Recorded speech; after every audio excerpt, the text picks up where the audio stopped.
This is Art Silverman. He works for CSPI, Center for Science in the Public Interest. The organization advocates for safer and healthier foods. Right now, Silverman's biggest concern is this popcorn. Almost all theaters in America serve this popcorn. The problem is, this popcorn is very unhealthy.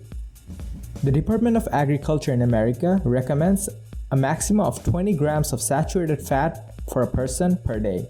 However, this popcorn contains 37 grams of saturated fat, almost twice the maximum recommended amount. What's worse is that's the amount of saturated fat in a medium-sized popcorn. A large popcorn contains over 100 grams of saturated fat. Silverman's task is to keep people away from this extremely popular choice of food.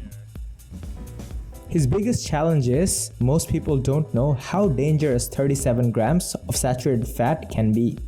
Let's be honest, no one looks at the health ministry's recommendations while cooking food at home. A lot of people might know that this popcorn is unhealthy, but how unhealthy? Is it super unhealthy like cigarettes or a little bit unhealthy like chocolates? Furthermore, the term saturated fat is very academic. It reminds you of that organic chemistry class you took in grade 11 and hated. As a result, most people don't get the reference, and thus this statistics is not compelling enough to keep people away from this popcorn. Silverman can easily create an anti-popcorn campaign where he compares 27 grams of saturated fat to popcorn's 37 gram. He can also add a few colorful charts here and there to make the presentation a bit more appealing. However, it probably won't work. So Silverman came up with a new idea. Little did he know that his idea is going to change the American advertising industry forever. Based on Silverman's idea, CSPI decides to host a press conference.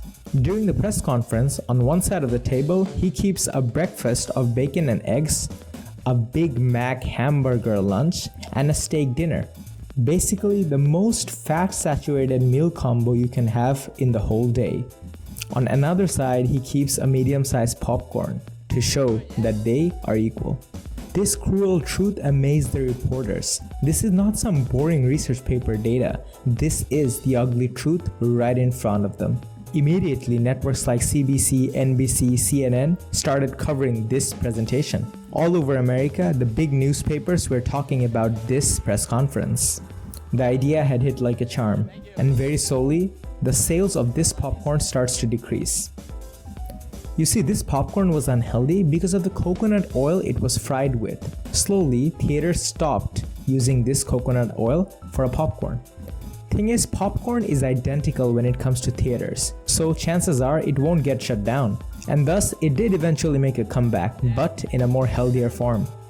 We can learn a lot about data and presentations from this story. Yes, data makes your argument more stronger and logical. That's why computers work with data. But humans tend to think visually. An idea is remembered by a human when it has a strong, clear image and it is an emotional appeal. Scientists have to work with numbers and data all their life, and that's why they can easily jump into data-heavy ideas. However, to most people, data is just data. What Silverman did was introduce how dangerous popcorn is through a clear image, and then by inducing a strong emotion, fear and disgust. So the next time you're pitching an idea, remember, data isn't everything and you shouldn't depend too much on statistics. Paint a clear image and induce strong emotions with it.